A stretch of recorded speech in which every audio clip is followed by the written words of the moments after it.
ধর্ষণের সর্বোচ্চ সাজা এখন মৃত্যুদণ্ড, অধ্যাদেশে রাষ্ট্রপতির সই। ধর্ষণ পাশবিকতা থেকে নারী সমাজকে রক্ষার অঙ্গীকার প্রধানমন্ত্রী, সংকট মোকাবেলায় কাজ করে যাবে সরকার। করোনায় খাদ্য নগদ সহায়তা 1,66,000 কোটি টাকা, মানুষের পাশে থাকবে সরকার বললেন আওয়ামী লীগ নেতারা। ফুলে ফেঁপে উঠেছে সাধারণ বীমা শেয়ারই, দর বেড়েছে 150 থেকে 250%, বিস্মিত বিশেষজ্ঞরা।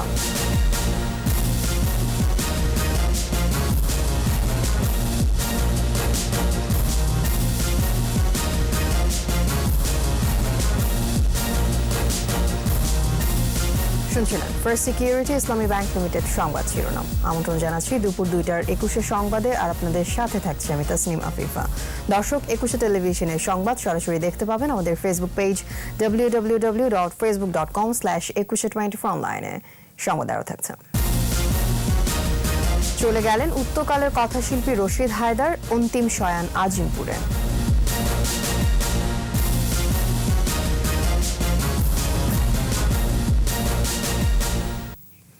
ধর্ষণের সর্বোচ্চ শাস্তি মৃত্যুদণ্ডের বিধান রেখে নারী ও শিশু নির্যাতন দমন অধ্যাদেশে সই করেছেন রাষ্ট্রপতি মোহাম্মদ আব্দুল হামিদ। মঙ্গলবার রাষ্ট্রপতির প্রেস সচিব মোহাম্মদ জয়নাল আবেদিন গণমাধ্যমকে বিষয়টি জানিয়েছেন। সংসদ অধিবেশন না থাকায় সরকার অধ্যাদেশ আকারে আইনটি জারি করল। এর আগে প্রধানমন্ত্রী শেখ হাসিনার সভাপতিত্বে সোমবার মন্ত্রিসভার বৈঠকে আইন সংশোধন করে অধ্যাদেশ আকারে জারির জন্য এর খসড়া নীতিগত ও চূড়ান্ত অনুমোদন দেওয়া হয়। সংসদের পরবর্তী অধিবেশনে এই অধ্যাদেশ উপস্থাপন করতে হবে। আইনটি বলবৎ রাখতে চাইলে পরে বিল আকারে তা আনবে সরকার। প্রধানমন্ত্রী শেখ হাসিনা বলেছেন, ধর্ষণের পাশবিকতা থেকে নারীদের রক্ষায় আইন সংশোধন করে মৃত্যুদণ্ডের বিধান রাখা হয়েছে। তিনি জানান, সংসদ না থাকায় অধ্যাদেশ জারি করা হচ্ছে। আন্তর্জাতিক দুর্যোগ প্রশমন দিবসের অনুষ্ঠানে তিনি বলেন, প্রাকৃতিক ভারসাম্য রক্ষা করে উন্নয়ন কাজ এগিয়ে নিতে চায় সরকার। আরও জানাচ্ছেন আকবর হোসেন সুমন। জলবায়ু পরিবর্তনের বিরূপ প্রভাবের মুখোমুখি বাংলাদেশ। ঘূর্ণিঝড়, বন্যার মতো দুর্যোগের সাথে লড়াই করতে হয় প্রায় প্রতি বছরই। নদী ভাঙন, জলোচ্ছ্বাস, ঘূর্ণিঝড় কিংবা অতিবৃষ্টি ও খরার পরে মহামারী করোনা সহ নানা দুর্যোগ মোকাবেলা করছে বাংলাদেশ। এ বাস্তবতায় পালিত হচ্ছে আন্তর্জাতিক দুর্যোগ প্রশমন দিবস। রাজধানীর ওসমানী মিলনায়তনে আন্তর্জাতিক এই দিবসের অনুষ্ঠানে গণভবন থেকে ভার্চুয়ালি যুক্ত হন প্রধানমন্ত্রী শেখ হাসিনা। দুর্যোগে গৃহহীনদের ঘরের চাবি প্রদান এবং দেশব্যাপী নারী স্বেচ্ছাসেবক ইউনিট উদ্বোধন করেন প্রধানমন্ত্রী। বক্তৃতায় ধর্ষণের মতো সামাজিক ব্যাধিতে সরকারের অবস্থান তুলে ধরেন তিনি। ধর্ষণ একটা আমি বলবো যে মানুষ হয়তো পশু হয়ে যায়, সেই জন্যই তাদের মধ্যে এই যে পাশবিকতা, তার ফলে আজকে আমাদের মেয়েরা ক্ষতিগ্রস্ত। সেই জন্য আমরা এই আইনটি সংশোধন করে আমরা এখানে ধর্ষণ করলে সেখানে যা মৃত্যুদণ্ড, যাবজ্জীবনের সাথে মৃত্যুদণ্ড দিয়ে ইতিমধ্যে আমরা ক্যাবিনেটে সেই আইন পাশ করে দিয়েছি। দুর্যোগ প্রশমনে বিগত সরকারগুলোর ব্যর্থতার কথাও তুলে ধরেন প্রধানমন্ত্রী। একটা তিক্ত অভিজ্ঞতা আমাদের ছিল। তারা কিছুতেই স্বীকার করবে না যে মানুষ মারা গেছে, অথচ আমরা নিজের চোখে স্বচক্ষে দেখেছি যে কিভাবে লাশ ভেসে বেড়াচ্ছে, নিজেদের চোখে দেখেছি এবং আমরাই ব্যবস্থা নিয়েছি। আমাদের চট্টগ্রামের সকল নেতারা তখন আন্তরিকতার সাথে এগিয়ে এসেছিলেন। আমরা যখন তার কাজ করতে যাই তখন বিএনপি নেতারা আমাদের বাধা দেয়, এমনকি আমি যে গাড়িতে ছিলাম গাড়িটা ধাক্কা দিয়ে পানিতে ফেলে দেওয়ার চেষ্টা করে। বঙ্গবন্ধু কন্যা বলেন, বাঙালি জানে কিভাবে দুর্যোগ মোকাবেলা করতে হয়, তাই অভিজ্ঞতা কাজে লাগিয়ে প্রস্তুত থাকারও আহ্বান জানান তিনি। যে কোনো দুর্যোগ মোকাবেলায় আজকে সারা বিশ্বে একটা দৃষ্টান্ত স্থাপন করতে সক্ষম হয়েছি। কারণ বাংলাদেশ এত ছোট্ট একটি ভূখণ্ডে এত বিশাল জনসংখ্যা, অনেক দেশের সাথে তুলনা করা যেতে পারে, কিন্তু তুলনা করবার আগে এ কথাটাই সবাইকে মনে রাখা উচিত যে আমাদের সামান্য ছোট্ট একটা ভূখণ্ড, সেটাও আবার বদ্বীপ, এবং এই বদ্বীপের ভিতর থেকে প্রায় 700-র উপর নদী প্রবাহিত। জনসচেতনতায় শিক্ষা প্রতিষ্ঠান থেকেই জলবায়ু পরিবর্তন সহ দুর্যোগ ব্যবস্থাপনার বিষয়ে প্রচারণার আহ্বান জানান সরকার প্রধান। যথেষ্ট ভূমিকা রাখছে। আকবর হোসেন সুমন, 21 টেলিভিশন, ঢাকা। নোয়াখালীতে নারীকে বিবস্ত্র করে নির্যাতন মামলায় হবিগঞ্জ থেকে গ্রেফতার শামসুদ্দিন সুমনকে 4 দিনের রিমান্ড দিয়েছেন আদালত। সকালে হবিগঞ্জ থেকে নোয়াখালীর জ্যেষ্ঠ বিচারিক হাকিম মশফিকুল হকের আদালতে হাজির করে 7 দিনের রিমান্ড আবেদন করলে 4 দিনের রিমান্ড মঞ্জুর করা হয়। ঘটনার মূল হোতা দেলোয়ারকে ধর্ষণ মামলায় গ্রেফতার দেখানো হয়েছে। একই আদালতে অন্য আসামি মোয়াজ্জেম হোসেন সোহাগ নিজে জামিন চাইলে তা নামঞ্জুর করা হয়। এছাড়া 7 দিনের রিমান্ড শেষে আরেক আসামি কালামকে স্বীকারোক্তিমূলক জবানবন্দি দিতে আদালতে আনা হয়েছে। সকালে দেলোয়ারকে নারায়ণগঞ্জ থেকে, সুমনকে হবিগঞ্জ থেকে, ইউপি সদস্য সোহাগ আর কালামকে নোয়াখালী কারাগার থেকে আদালতে হাজির করা হয়।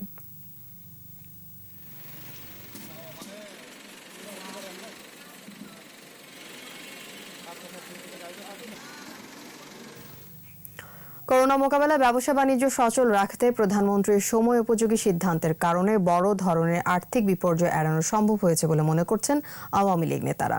তারা বলছেন, করোনা বিশ্বে প্রায় সব উন্নত দেশের অর্থনীতি ব্যাপকভাবে সংকুচিত হলেও এক্ষেত্রে বাংলাদেশ অনেকটাই ভালো অবস্থানে। করোনা মোকাবেলায় সরকারের সাফল্য নিয়েও কথা বলেন আওয়ামী লীগ নেতারা। রিপোর্ট সাইদুল ইসলামের। রাষ্ট্রনায়ক শেখ হাসিনার নেতৃত্বে বাংলাদেশের করোনা পরিস্থিতি মোকাবেলা বিষয়ক এই ভার্চুয়াল সেমিনারের আয়োজন করে আওয়ামী লীগ।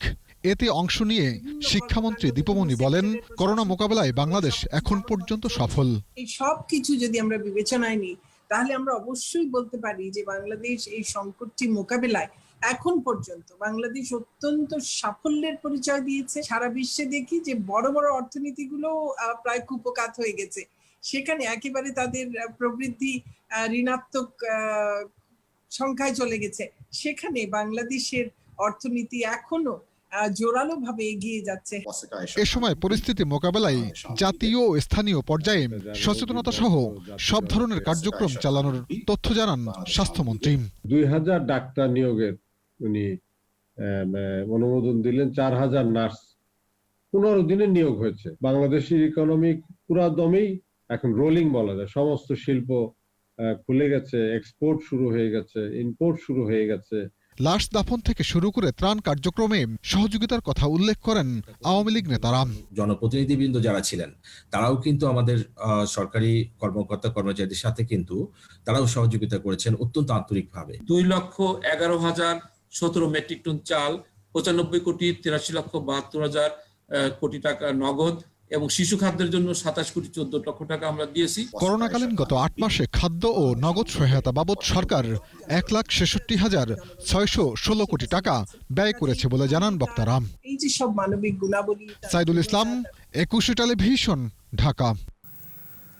ঢাকা স্টক এক্সচেঞ্জের বাজার মূলধনে সাধারণ বীমার অংশীদারিত্ব 3% কাছাকাছি। তবে লেনদেনের 1/3 এখন বীমা খাতের দখলে। মাত্র 4 মাসের ব্যবধানে সাধারণ বীমার সব শেয়ারই ফুলে ফেপে উঠেছে। 150 থেকে 250% দর বেড়েছে এ খাতে প্রায় ডজন খানেক প্রতিষ্ঠানের শেয়ারে। কোম্পানির আয়ের সঙ্গে সঙ্গতিপূর্ণ না হওয়ায় এসব শেয়ারের লেনদেন ও দর বৃদ্ধির প্রবণতায় বিস্ময় প্রকাশ করেছেন বিশেষজ্ঞরা। রিপোর্ট মেহেদী হাসানের। প্যারামাউন্ট ইন্স্যুরেন্স গত 10 জুন ডিএসইতে শেয়ারটির দাম ছিল 38 টাকা। 4 মাসের ব্যবধানে বি ক্যাটাগরির এ শেয়ারের দাম 140 টাকা ছুঁই করছে। মূল্যবৃদ্ধির হার 257%। এটি একটি উদাহরণ মাত্র। বীমা খাতের বেশিরভাগ কোম্পানি শেয়ারই এখন অস্বাভাবিক দামে লেনদেন হচ্ছে। বিশেষ করে জেনারেল ইন্স্যুরেন্সের ধারাবাহিক মূল্যবৃদ্ধির প্রবণতায় বিস্মিত বাজার বিশ্লেষকরা। ইন্স্যুরেন্স সেক্টরে এমন কিছু ঘটে নাই যে যার কারণে 2-3 গুণ এটা বাড়তে হবে। ডিএসই ট্রেডিং ওয়েবসাইট বলছে, গত 4 মাসে কন্টিনেন্টাল ইন্স্যুরেন্সের শেয়ারের দাম বেড়েছে 206%, এশিয়া ইন্স্যুরেন্সের 193%, ইস্টার্ন ইন্স্যুরেন্সের 191%, এশিয়া প্যাসিফিক ইন্স্যুরেন্সের 189%, নিটল ইন্স্যুরেন্সের 170%, পূর্বী জেনারেল ইন্স্যুরেন্সের 155%, রিপাবলিকান ইন্স্যুরেন্সের 154% এবং ফেডারেল ইন্স্যুরেন্সের 152% দর বেড়েছে। পরিসংখ্যান বলছে, 4 মাসের ব্যবধানে 36টি সাধারণ বীমা কোম্পানির শেয়ারের গড় মূল্য বৃদ্ধি হয়েছে 117%। আর ডিএসইর বাজার মূলধনে সাধারণ বীমার অংশীদারিত্ব 3%-এর কাছাকাছি হলেও মোট লেনদেনে এ খাতের দখল অন্তত 35%। অর্থনীতিবিদরা বলছেন, লেনদেন ও মূল্য বৃদ্ধির এমন প্রবণতা অযৌক্তিক। ব্যবসা রমরমা হলে প্রাইস রমরমা হতে পারে, কিন্তু ইন্স্যুরেন্সের ব্যবসা নাই এটা। কিছু গুজব তারা ছড়ায়। কখনো একটা বলছে যে ওই যে কথিত থার্ড পার্টি ইন্স্যুরেন্স থাকবে না, ফার্স্ট পার্টি থাকবে। পুঁজিবাজার নিয়ন্ত্রক সংস্থা বিএসইসির চেয়ারম্যানের দায়িত্ব নেওয়ার আগে অধ্যাপক শিবলি রুবায়েতুল ইসলাম সাধারণ বীমা কর্পোরেশনের শীর্ষ পদে ছিলেন।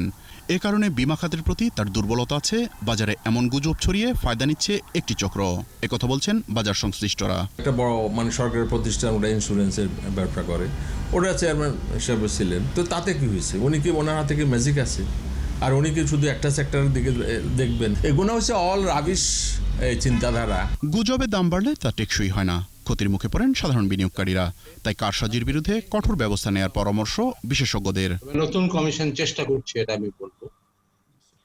ভালো কি খারাপ এটা আমি আরো 3 মাস আমি কমিট করতে চাই না, কারণ স্বল্প মেয়াদী প্রফিটের জন্য অনেকে বাজারে আসতে পারে।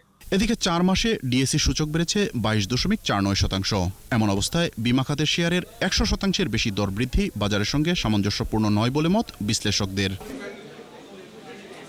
মেহেদী হাসান, 21 টেলিভিশন, ঢাকা। দর্শক, স্বাস্থ্যবিধি মেনে চলুন, নিরাপদে থাকুন। এই পর্যায়ে বিরতি নিচ্ছি, বিরতির পর যা থাকবেন।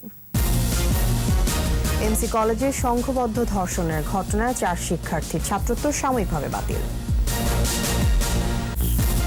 আপনারা দেখছেন দুপুর 2টার 21 সংবাদ। কথাশিল্পী ও নজরুল ইনস্টিটিউটের সাবেক নির্বাহী পরিচালক রশিদ হায়দার আর নেই। মঙ্গলবার সকালে ছোট মেয়ে শাওন্তি হায়দারের বাসায় এই লেখকের মৃত্যু হয়। তার বয়স হয়েছিল 79 বছর। বার্ধক্যজনিত বিভিন্ন জটিলতায় ভুগছিলেন তিনি। গত ফেব্রুয়ারি মাসে তার স্ট্রোক হয়। আজ জোহরের নামাজের পর জানাজা শেষে আজিমপুর কবরস্থানে রশিদ হায়দারকে দাফন করার কথা রয়েছে। রশিদ হায়দার 1941 সালে 15 জুলাই পাবনার দোহারপাড়া গ্রামে জন্মগ্রহণ করেন। গল্প, উপন্যাস, নাটক, অনুবাদ, নিবন্ধ, স্মৃতিকথা ও সম্পাদিত গ্রন্থ মিলিয়ে রশিদ হায়দারের প্রকাশিত বইয়ের সংখ্যা 70-এর বেশি। খাঁচায়, অন্ধকথামালা, উত্তরকাল, পূর্বাপর, মেঘেদের ঘরবাড়ি, বৃহন্নলা ও অন্যান্য গল্প, মুক্তিযুদ্ধে নির্বাচিত গল্প তার উল্লেখযোগ্য বই। ধর্ষণের সর্বোচ্চ শাস্তি মৃত্যুদণ্ডের বিধান হওয়ায় আনন্দ মিছিল করেছে ছাত্রলীগ। ঢাকা বিশ্ববিদ্যালয়ের মধুর ক্যান্টিন থেকে মিছিল বের হয়ে ক্যাম্পাস প্রদক্ষিণ করে টিএসসির রাজু ভাস্কর্যে গিয়ে শেষ হয়। সমাবেশ থেকে ছাত্রলীগের নেতারা নারী ও শিশু নির্যাতন আইন 2000 সংশোধন করে সর্বোচ্চ শাস্তি মৃত্যুদণ্ড হওয়ায় প্রধানমন্ত্রীকে ধন্যবাদ জানান। পাশাপাশি যেসব ছাত্র সংগঠনের নেতারা ধর্ষণের সহযোগিতা করছে তাদের বিচার দাবি করেন ছাত্রলীগের নেতারা। সর্বস্ব সংগঠন ধর্ষকদের যারা সাপোর্ট দেয়, পৃষ্ঠপোষকতা করে, সেই নুরুগংরা মিথ্যা কথা বলে তারা যে সিম্পেথি নেওয়ার চেষ্টা করেছে, সেটি কিন্তু এখন সবাই জেনেছে যে এই নাটকবাজদের যে এজেন্ডা সেটি হচ্ছে সেই পাকিস্তানের এজেন্ডা। যে মানুষ বাংলাদেশের নারীদের অধিকার প্রতিষ্ঠার জন্য সঠিক বিচার চায়, সেই সব মানুষের পক্ষ থেকে বাংলাদেশ ছাত্রলীগ দেশরত্ন শেখ হাসিনাকে ধন্যবাদ জানিয়ে আজকের এই কর্মসূচি আমরা আয়োজন করেছি। সিলেট এমসি কলেজের ছাত্রাবাসে গৃহবধূকে সংঘবদ্ধ ধর্ষণের ঘটনায় 4 শিক্ষার্থী ছাত্রত্ব সাময়িকভাবে বাতিল করেছে জাতীয় বিশ্ববিদ্যালয় কর্তৃপক্ষ। বিশ্ববিদ্যালয়ের 210তম সিন্ডিকেট সভায় এই সিদ্ধান্ত হয়। সভাপতিত্ব করেন উপাচার্য প্রফেসর ডক্টর হারুনুর রশিদ। ছাত্রত্ব বাতিল হওয়া শিক্ষার্থীরা হলেন বিএসএস ডিগ্রি পাস কোর্সের অনিয়মিত ছাত্র সাইফুর রহমান, নিয়মিত শিক্ষার্থী রবিউল ইসলাম, ইংরেজি মাস্টার্স ফাইনালের নিয়মিত শিক্ষার্থী শাহ মাহবুবুর রহমান রনি ও মাহফুজুর রহমান।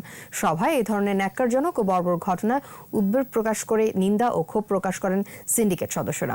অধিভুক্ত কলেজগুলোতে যেন এ ধরনের ঘটনা পুনরাবৃত্তি না ঘটে সেজন্য প্রয়োজনীয় পদক্ষেপ নিতে কলেজ কর্তৃপক্ষের প্রতি আহ্বান জানানো হয়। 30 অক্টোবরের মধ্যে যাদের ভিসার মেয়াদ শেষ হচ্ছে তাদের অগ্রাধিকার ভিত্তিতে টিকিট দিচ্ছে সৌদি এয়ারলাইন্স। টিকিটের জন্য আগেই পাঠিয়ে দেওয়া হচ্ছে খুদে বার্তা বা জানানো হচ্ছে ফোন করে। এতে করে অনাকাঙ্ক্ষিত ভিড় এড়ানো যাচ্ছে। সারিবদ্ধভাবেই টিকিট নিচ্ছেন যাত্রীরা। প্রতিদিন প্রায় 300 টিকিট দিচ্ছে সৌদি এয়ারলাইন্স। মতিঝিলে বিমান বাংলাদেশ এয়ারলাইন্সের সামনেও সৌদি প্রবাসীদের ভিড়। সেখানেও ভিসার মেয়াদ বিবেচনায় টিকিট দেওয়া হচ্ছে প্রবাসীদের। শেষ করছি দুপুর 2টার 21 সংবাদ। যাবার আগে ফার্স্ট সিকিউরিটি ইসলামী ব্যাংক লিমিটেড সংবাদ শিরোনামগুলো আরো একবার। ধর্ষণের সর্বোচ্চ সাজা এখন মৃত্যুদণ্ড, অধ্যাদেশের রাষ্ট্রপতির সই। ধর্ষণ পাশবিকতা থেকে নারী সমাজকে রক্ষার অঙ্গীকার প্রধানমন্ত্রীর। সংকট মোকাবেলায় কাজ করে যাবে সরকার। করোনায় খাদ্য নগদ সহায়তা 1,66,000 কোটি টাকা, মানুষের পাশে থাকবে সরকার বললেন আওয়ামী লীগ নেতারা। ধাপে উঠেছে সাধারণ বীমা শেয়ারই, দর বেড়েছে 150 থেকে 250% বিস্মিত বিশেষজ্ঞরা।